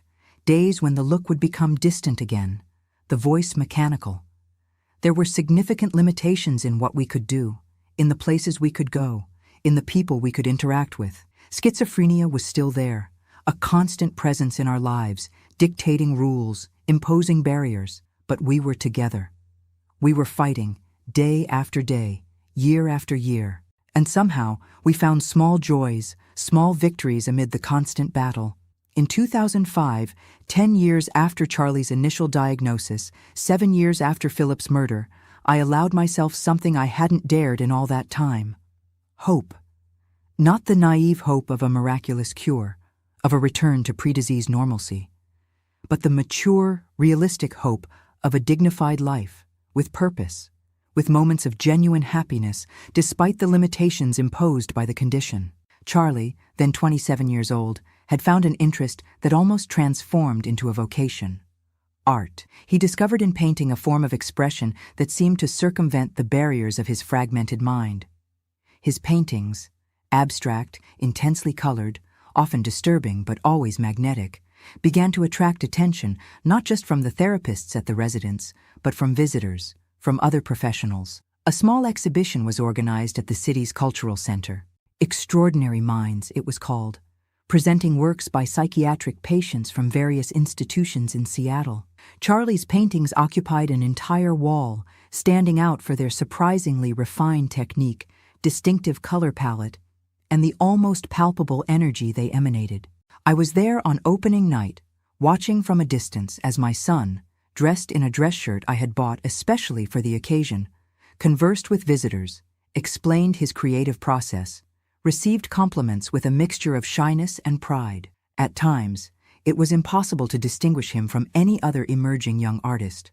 There were no external signs of the disease that consumed him inside, nothing that suggested the daily battles he fought just to remain connected to reality.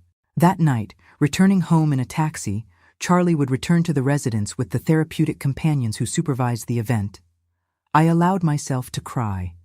Not tears of sadness or despair, as so many shed over the years, but tears of pride so intense it physically hurt in my chest. My son, against all odds, had found a voice, a way to communicate with the world, to transform the chaos in his mind into something tangible, something beautiful, something that touched other people. The disease hadn't completely defeated him. There were spaces where he could still flourish, could still truly be himself. And I, who for so many years saw myself only as a caregiver, as support, as a safety net, now allowed myself a new role, that of a proud mother celebrating her son's achievements no matter how different they were from what I once dreamed for him. Life would continue to be difficult. There would be more crises, more hospitalizations, more moments of despair. Schizophrenia is not a condition that simply disappears, even with the best available treatment. And the absence of Philip, that pain that became part of me, like a scar that never completely disappears, would still be felt on every birthday, every Christmas, every significant moment he wasn't there to share. But perhaps, just perhaps, there was room for more than just survival. Perhaps there was a possibility of small joys, of purpose, of meaning, even amid the ruins of what was once our life. And it was with that thought, not exactly hopeful, but at least not completely somber, that I moved forward, day by day, year by year, alongside my son, facing together the challenges a cruel fate imposed on us, finding beauty where we could, creating meaning from chaos, refusing to let tragedy have the last word in our story. It was in October 2008 that my life took yet another unexpected turn. Charlie, then 30 years old, had achieved a stability that allowed us an almost normal routine. He spent 5 days a week at home, returning to the therapeutic residence only for consultations and therapeutic activities. His medication was well adjusted, the crises had become rare, and he even occasionally sold some paintings through a gallery that specialized in art by psychiatric patients. I was 55 years old and still worked at the same medical clinic, now as an administrative manager. A simple life, without great excitements, but stable. Finally, after so many years of storm, it seemed we had found a safe harbor. That Monday morning, I was preparing to leave for work when I slipped on the bathroom rug. A silly fall, one of those that under normal circumstances would result in just a bruise and a story to tell. But I immediately felt that something was wrong. A searing pain in my right ankle, an almost instantaneous swelling. "Mom, is everything okay in there?" Charlie knocked on the door, his voice concerned. "I heard a noise." "I slipped, son," I replied, trying to sound calmer than I felt. "I think I hurt my ankle." He helped me out of the bathroom, supporting me to the bed. He examined my foot with surprising concentration, his delicate fingers probing around the swelling that was already forming. "We need to go to the hospital," he decided, surprising me with his lucidity and initiative. "It might be broken," and it was. "A fracture in the lateral malleolus," explained the doctor after examining the X-ray.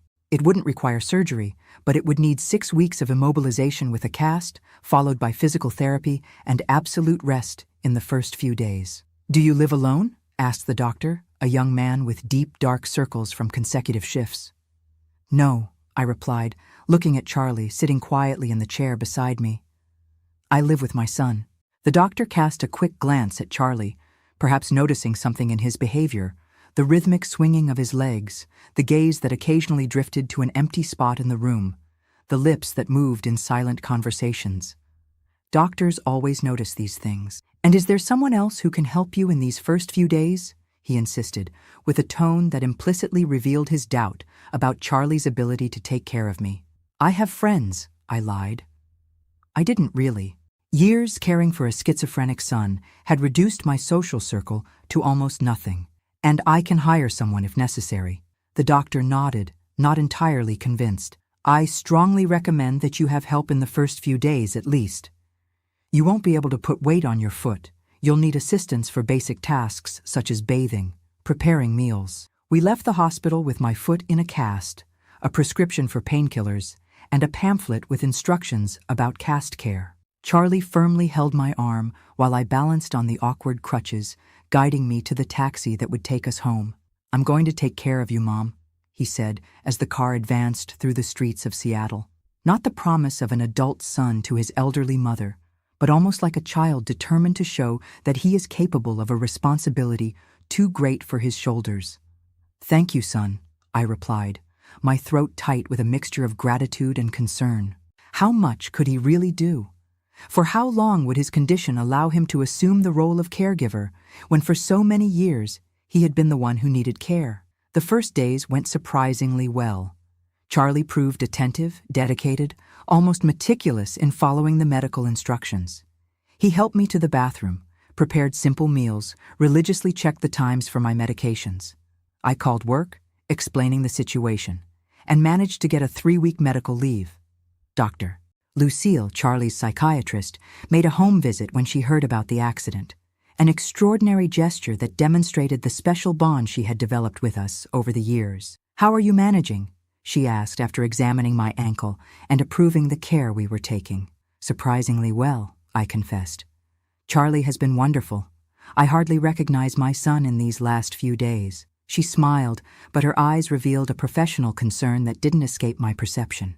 "This is good, but we need to be vigilant," she said in a low voice while Charlie was in the kitchen preparing tea for us.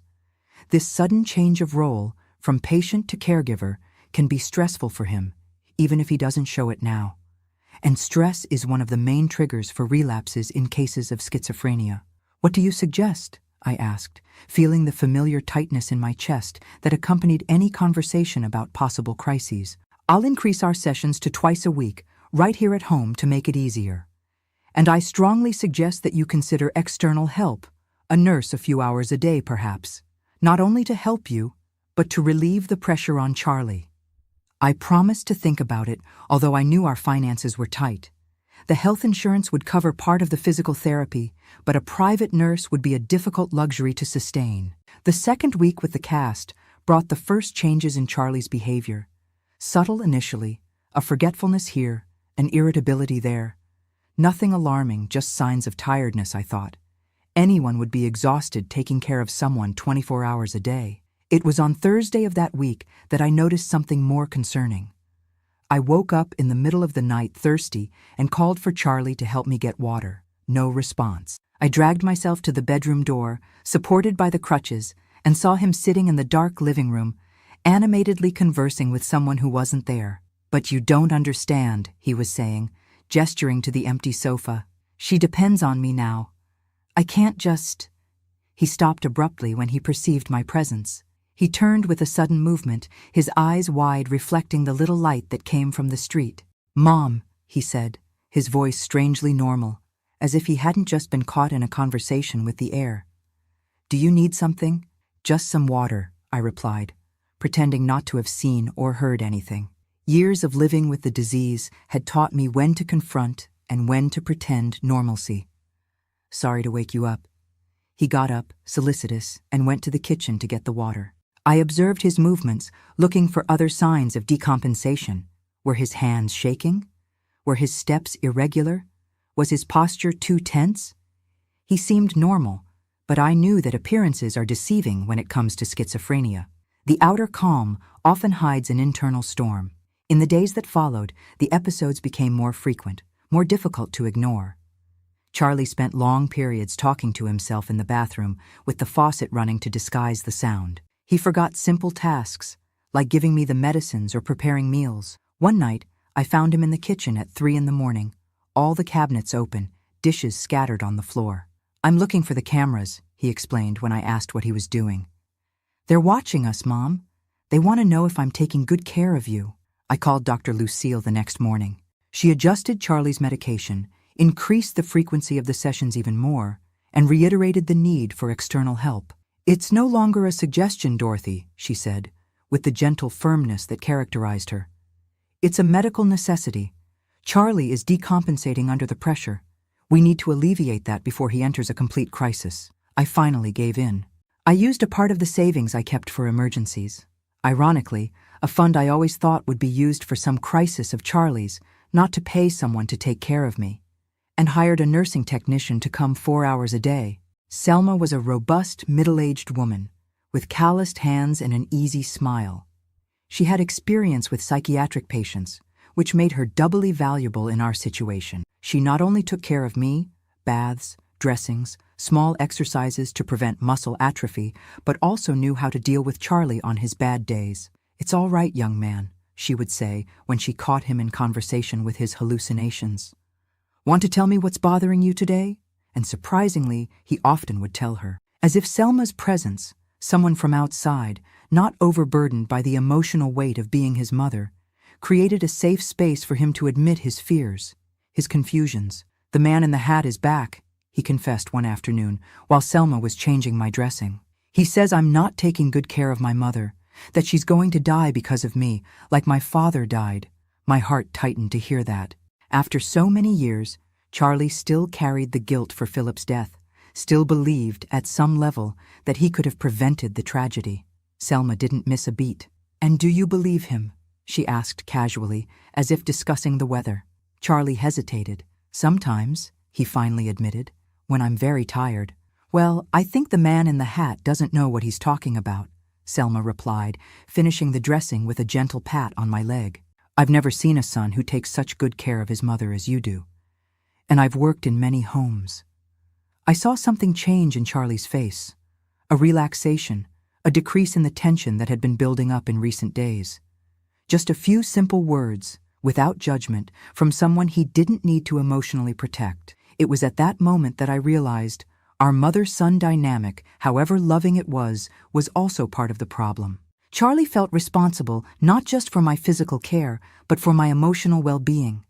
He tried to hide his struggles, his voices, his fears, to not worry me, which only increased his internal pressure. Selma's presence created an escape valve, a third point in our closed system that allowed the release of accumulated tensions. In the following weeks, with her help 4 hours a day and frequent visits from Dr. Lucille, we managed to establish a fragile but functional balance. My ankle gradually improved.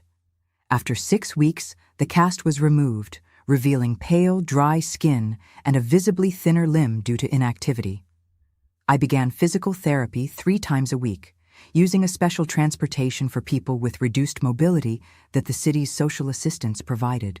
With each small progress, the first step without crutches, the first time I managed to bathe alone, the day I returned to work, initially part-time, Charlie also seemed to improve a little, as if my physical recovery was somehow linked to his mental stability.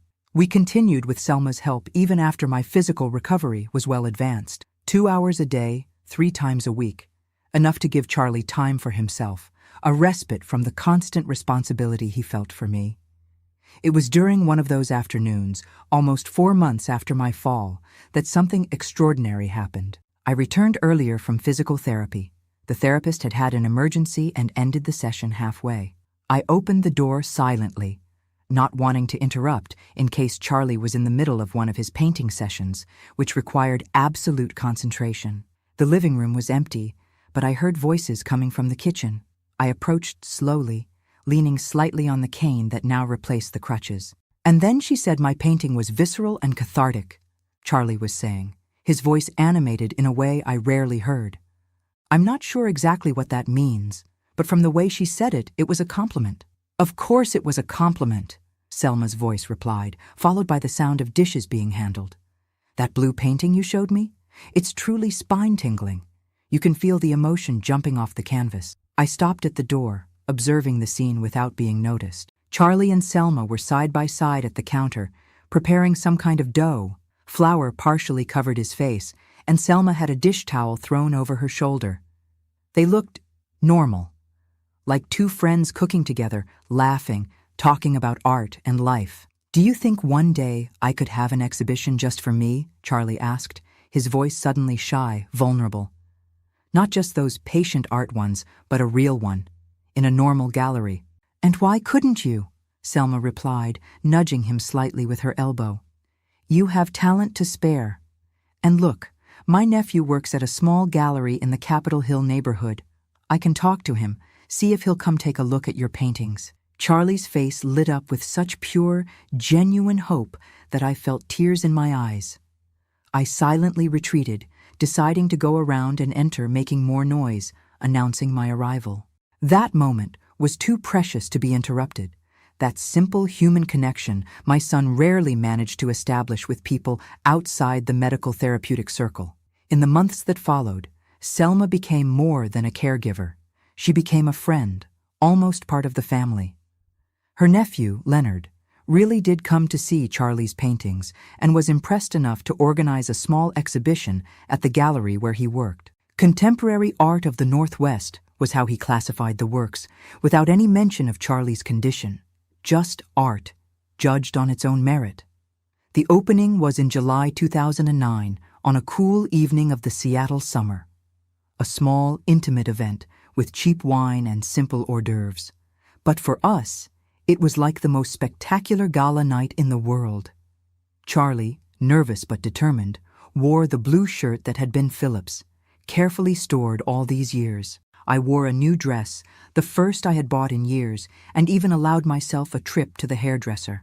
As we entered the gallery and saw Charlie's paintings hanging on the white walls, illuminated by directional spots, labeled with his full name and titles he had chosen himself, something permanently changed in our dynamic. We were no longer just the overprotective mother and the sick son.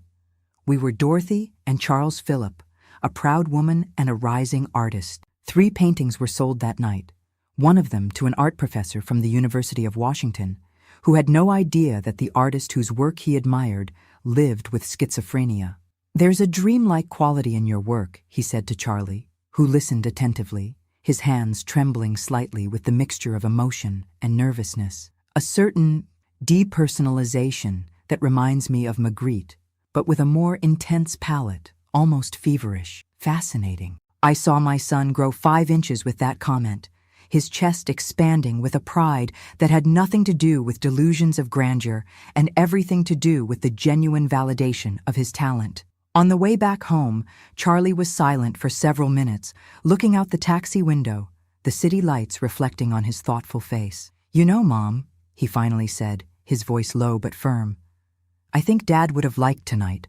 I swallowed the lump in my throat before answering. "I'm sure he would, son. Absolutely sure." It was a turning point in our lives.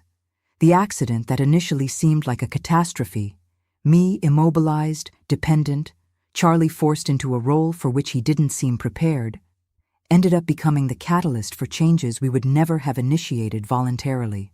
My son found not only a form of expression through art, but also a purpose, an identity beyond the disease. I found the courage to loosen the reins a bit, to trust that the world could sometimes be gentle with him, that people like Selma and Leonard existed and could see beyond the medical labels. Schizophrenia didn't disappear, of course. There were still bad days, occasional crises, medication adjustments. The man in the hat still appeared in moments of greater stress, but now we shared the burden, not just between the 2 of us, but with a small support network that grew organically. Selma, Leonard, other artists from the gallery, an expressive therapy group that Charlie began to attend. Today, sitting in this rocking chair, looking at the walls of my living room decorated with my son's paintings, some he insisted I keep, others I bought at his exhibitions, proud as any mother would be, I think about how life takes unpredictable turns. That fall in the bathroom, which seemed like a minor tragedy adding to all the major tragedies we had already faced, ended up being a blessing in disguise. A detour in the path that led us to landscapes we would never have discovered otherwise. Charlie is now 47 years old. He still lives with schizophrenia, still has his limitations, still needs certain supervision and support. But he is also a recognized artist in specialized circuits, occasionally gives talks about art and mental health, has a small circle of friends. A life I never imagined would be possible in those dark days of initial diagnosis, of hospitalizations, of violent crises. And me? I'm here, at 72 years old, sharing this story with you, perhaps to give hope to other parents facing the diagnosis of a beloved child, perhaps to show that the stories of families affected by severe mental illnesses don't always end in tragedy, or perhaps just because, after so many years keeping this story inside me, I feel it's time to let it out, to transform it into something that might, somehow, help others. If you've made it this far, my dear, I want to thank you from the bottom of my heart. I know it wasn't an easy story to hear, but I hope you found something useful in it, something that resonates with your own journey, whatever it may be. Before I say goodbye, I'd like to ask a small favor. If this story touched your heart in any way, please leave a like, subscribe so you don't miss our next life stories. Each week, I share experiences that might help illuminate the path for those still on their journey. This old lady sends you a tight hug, full of affection. And remember, no matter how dark the night, the sun always rises again. Always.